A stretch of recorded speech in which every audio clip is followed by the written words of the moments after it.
T20 உலகக்கோப்பையினுடைய சூடு சரியாக பிடிச்சிருக்குதுங்க. அது முதல்ல சூடே இல்லை, பரபரப்பு இல்லை, என்னையாவது கிணத்துல போட்ட கல் மாதிரி இருக்குது அப்படின்னா, ஏங்க இப்போ தானங்க ஆட்டம் தொடங்கி இருக்குது, சின்ன சின்ன அடிலாம் ஆடிக்கிட்டு இருக்காங்க. இதோ நாளைக்கு இருக்குதுங்க இந்தியா பாகிஸ்தான் மேட்ச்சு.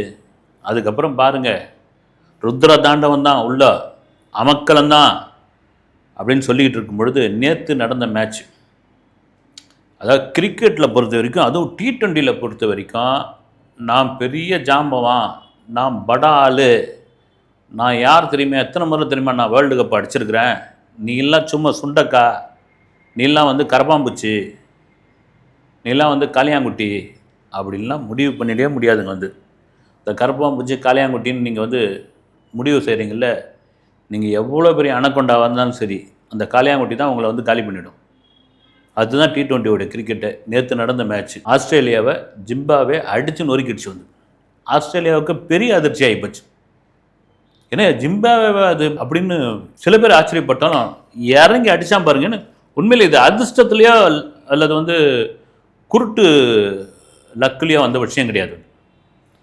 இறங்கி அடித்து ஜிம்பாவே பிளேயர்ஸ் வந்து பவுலர்ஸும் பிரமாதமாக அவ்வளோ கட்டுக்கோப்பாக இருந்தது அந்த ஆட்டம். வந்து கொஞ்சம் ஆஸ்திரேலியா ஆரம்பத்தில் கொஞ்சம் அசால்ட்டு காட்டினாங்க. வந்து அவங்களுக்கே உள்ள ஒரு திமிரு தானே ஒன்று இருக்குல்ல. அது நீங்கள் இங்கிலாந்துக்காரனை விட பார்த்தீங்கன்னா அந்த ஆஸ்திரேலியன் நியூசிலாந்துக்காரங்க கூட இருக்காது. ஆஸ்திரேலியனுக்கு எப்போவுமே ஒரு சின்ன ஒரு கர்வம் வந்து அது சில சமயத்தில் பெரிய கர்வமாக கூட மாறும். அது ஏஷியன்ஸ் கூட விளையாடும் போது இன்னும் மாறும். அது இப்போ ஒரு ஆப்பிரிக்கன் கண்ட்ரி ஜிம்பாப்வே, பொருளாதாரத்தில் மிக பின்தங்கிய ஒரு நாடு.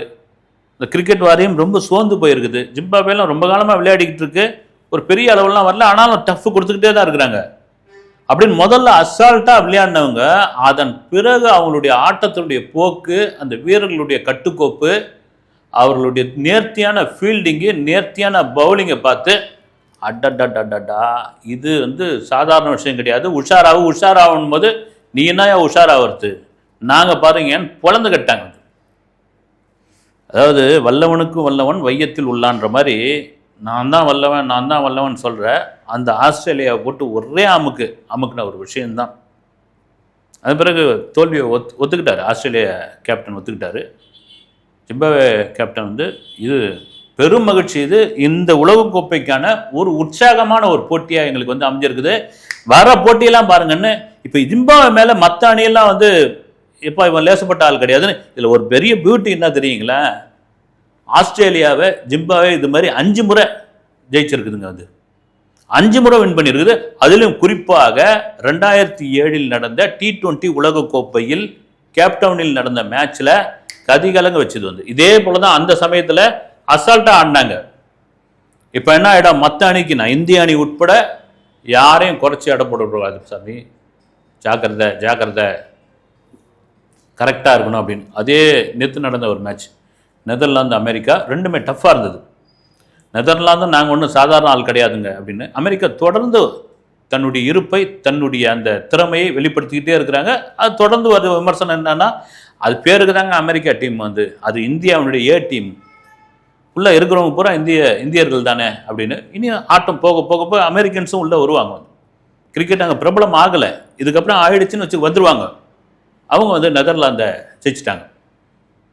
இப்போ என்னன்னா, மற்ற அணிகள் நம்ம பொதுவாக ஒரு கிரிக்கெட் அப்படின்னா என்ன சொல்கிறது, வந்து India, Pakistan, Ilangai, Australia, New Zealand, England, South Africa, இவ்வளோ தான். வந்து இது கீழே இருக்கிறதெல்லாம் யாருமே வந்து சேர்த்துக்கவே மாட்டாங்க. கனடாலாம் ஒரு அடியான்ற மாதிரி ஜிம்பாப்வே சேர்க்க மாட்டாங்க. அப்படின் பொழுது இப்போலாம் முடிவு பண்ண முடியாது சாமி.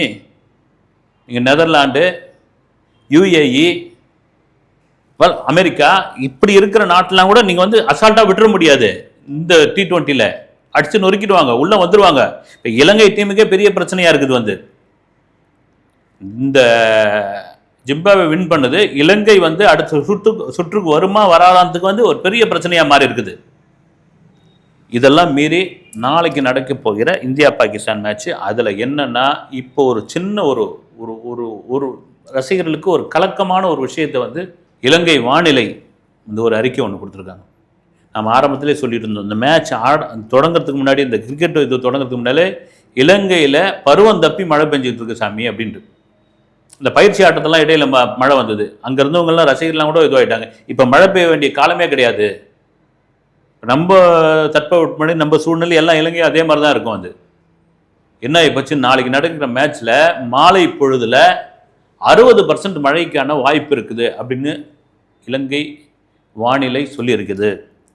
இது என்ன ஆகிடும்னா ஆட்டத்தையுடைய போக்கை வேறு விதமாக மாற்றும். ஒரு வேளை மழை வந்ததுன்னா வரக்கூடாது, ஆனால் வருவதற்கான வாய்ப்பு இருக்குது அப்படின்போது எவ்வளோ முக்கியமான மேட்சையோ இந்த மேட்ச்சுக்கு தாயா வந்து சண்டை போட்டு அமக்கலம் பண்ணி நாங்கள் விளையாட மாட்டோம், நாங்கள் வரமாட்டோம், இந்தியா கூட நாங்கள் வந்து பேச்சுவார்த்தையே வச்சுக்க மாட்டோம், இந்தியாவே எங்களுக்கு ஆகாது, அவங்கள வந்து கை குலுக்க சொல்லுங்கள், அவங்களுக்கு சல்யூட் அடிக்க சொல்லுங்கள், இப்படி ஏகப்பட்ட கண்டிஷன் போட்டு ஒரு வழியாக ஐசிசி இறங்கி வந்து சாமி நீ வந்து விளையாடணும்னா அப்புறமா இந்தியா கூட விளையாடினா எங்கள் வருமானம் பூரா போயிடும், எத்தனையோ 1000 கோடி போயிடும், கல்லாப்பட்டி இதில் நம்பி தான் இருக்குது, நீ பாட்டு விளையாட மாட்டேன்னு சொல்லிட்ட அப்படின்னு சொல்லி அவங்க கோரிக்கை ஒரு 3 கோரிக்கை பாகிஸ்தான் கோரிக்கையை ஏற்றுக்கிட்டு அதன் பிறகு ஓகே ஆகி ஸ்பான்சர்ஷிப்பு டெலிகாஸ்ட் பண்ணுறவங்க, குறிப்பாக இலங்கையில் உள்ள ஹோட்டல்ஸு, அங்கே உள்ள சுற்றுலாத்தலங்கள், அங்கே உள்ள விமான சேவைகள் அத்தனை பேர் மகிழ்ச்சி ஆகி அந்த கிரிக்கெட் வாரியம் நமக்கு ஒரு 1500 கோடி கிடைக்கும் அப்படின்னு அவங்க பெருமகிழ்ச்சி ஆகிருக்கும் பொழுது என்னையா இது மாதிரி வந்து நாளைக்கு மாலையில் வந்து 60% மழைக்கான வாய்ப்பு இருக்குன்னு சொன்னால் மேட்ச் விளையாடிக்கிட்டு இருக்கும்போது இடையில் மழை வந்துட்டா அந்த கிரவுண்டு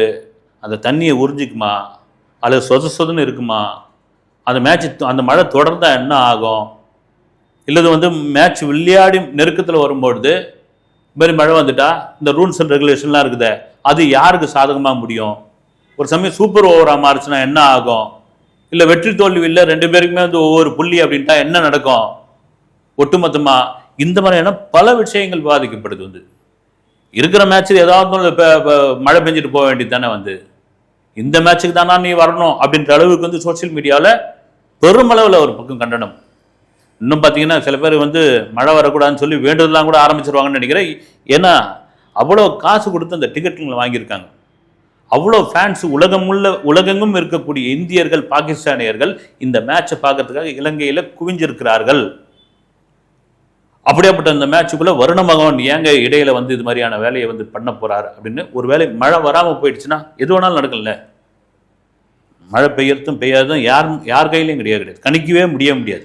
சரி வருண்டு ஒருவேளை அடித்து ஜோன் ஊற்றுச்சு அப்படின்னா இதை மாற்றா இன்னொரு நாள் இந்த போட்டியை வைப்பாங்களா அப்படின்னா அதுக்கான சாத்தியம் இல்லைன்றாங்க. ஏன்னா காலாட்டவனை முதல்ல முடிவு பண்ணியாச்சு, மேபி மழை வர்றதுக்கான வாய்ப்பு இல்லை. அப்படி வந்தால் அந்த வெற்றி தோல்வி யாருக்கு சாதகம் யாருக்கு பாதகமாக மாறும் என்பதில் நம்ம முன்கூட்டியே சொல்லவே முடியாது. அது மேட்சோடைய போக்கில் தான் இருக்குது. குறிப்பாக ஃபர்ஸ்ட் பேட்டிங் எடுக்கிறவங்களுக்கு ரொம்ப ரொம்ப முக்கியமான ஒரு விஷயம், டாஸ் யார் வின் பண்ணுறாங்க அப்படின்ட்டு நாளைக்கு மிக மிக முக்கியமான விஷயம்.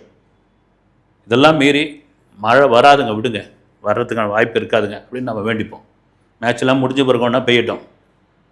ஆனால் இந்த கிரிக்கெட் மேட்ச்சு குறிப்பாக நாளைக்கு பாருங்கள், அந்த இந்தியா பாகிஸ்தான் மேட்ச்சு நம்ம நேரப்படி 7 மணிக்கு தொடங்குகிற அந்த மேட்ச்சு அது முடிஞ்ச பிறகு தான் இந்த T20 உலகக்கோப்பை ஹை ஸ்பீடில் பயங்கரமான எதிர்பார்ப்பில் அடித்து தூள் கலப்பை என்பதில் மாற்றுக்கிறது கிடையாது.